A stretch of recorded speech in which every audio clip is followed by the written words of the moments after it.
I'm born at Queen of the Valley Hospital. My dad went to the University of Kansas, go Jayhawks, and he was a nuclear engineer, and his very first job was on the submarines when Mare Island was a naval base. Your dad's a serious guy. And my dad, who has since passed away, was a very serious guy, but also a huge wine lover. And he got into Napa Valley and decided that maybe wine would be a good swap for bourbon and branch water. So I remember being 16, and he's like, we got to get your license. We need your license right now. And I thought I'd be the cool kid with the car in high school, but it was really so I could be the designated driver and take him and family members and everybody else up and down the valley. I think that was my introduction to wine, was basically being the DD, driving up and down the valley with my dad and family members. And then, of course, popping into all the amazing wineries back then, and just starting to get a sense of what the Valley was all about. Absolutely, and I think it sat in the back of my mind. I ended up getting a science degree at Davis and was working biotech, working for Genentech actually in San Francisco. And at a random dinner party, I ran into a Pinot Noir winemaker, Ed Kurtzman. And at the time, he was at Testarossa, and he really talked me into this. He's the one who said, you have a science degree, you've traveled, you've taken wine classes, you could totally do this. And I was at a little, kind of area in my career where I either had to potentially get a PhD or do something to move forward.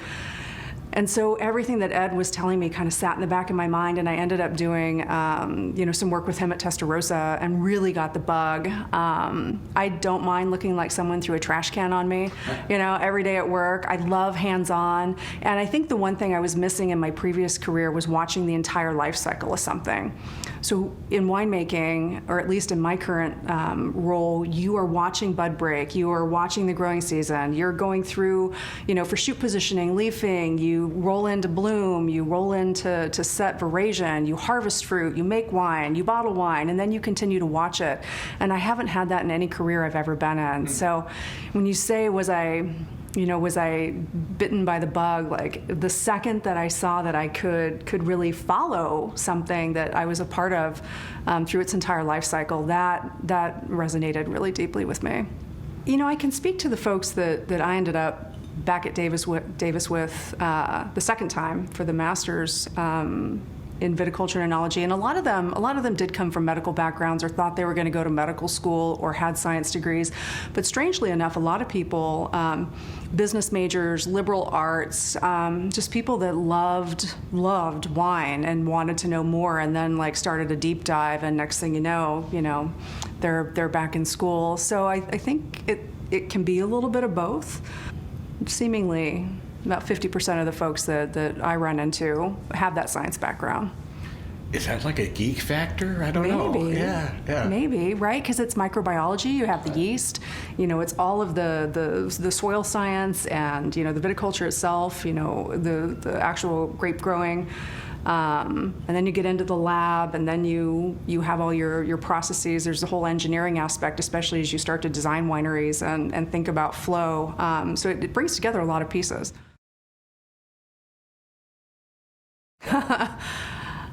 I do believe that the amount of detail that you put into your vineyard, you gain 10 times that when you actually bring fruit in. And so I'm a huge believer of spending a lot of time in the vineyard and a lot of time on not just what you're doing, but the timing of when you do it, how you do it.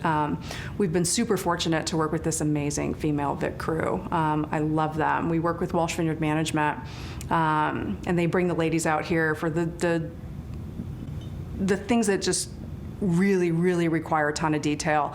Tunnel leafing. I don't think it's anything that anybody would wake up in the morning and be like, I think I want to be on my knees all day and reach up inside a canopy and try and tunnel leaf this. But depending on how your trellis system is, depending on I'm pointing this way because that's the vineyard right there. Sure. Depending Everybody on how look, the vineyard's over there. Right, it's right there. Yeah. Depending on how you're set up, there are very certain things that require a certain level of detail. So yeah, I do spend a lot of time kind of directing how that all looks, and have this insane detailed crew that makes it all happen. Because there's 87 acres out there, so it's a lot to go through. I started here in 2015 as Winemaker GM, but I've been in Carneros. I've been working with Carneros fruit since 2004. I love it out here. We tell everybody that traffic in Carneros means you got caught behind a tractor. It's so bucolic. It's so kind of removed from a lot of the hubbub. I think the community down here is amazing. Tons of old school growers, Larry Hyde, Lee Hudson, and so many people who have been here since before the AVA was the AVA. Bourchaine was founded in 1981, 2 years before Carneros was an AVA, as was Saintsbury, the place I worked before I came here. And I think people who come down here are incredibly committed to this site. It's a really special spot right off the bay. Layers and complexity. I don't care so much about color. There's so many beautiful Pinots that are really, really light, but have this, these layers to them and this intrigue. And, the wines that I write the most notes about, if I'm actually taking a note, every descriptor may not be, something incredibly positive, but they all knit together to give you this picture of something that has a personality and has so many different layers and characteristics. That and a certain mouthfeel, a certain energy, a certain tension is what I love to drink.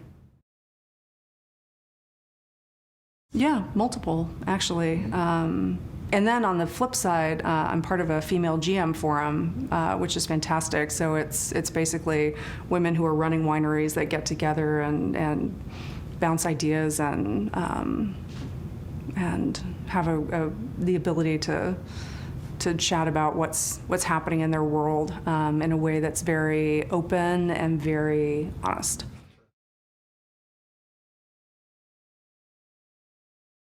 So many questions are wine-centric. I think some of the interesting things that winemakers do are what they do outside of winemaking that allows them to rejuvenate year after year.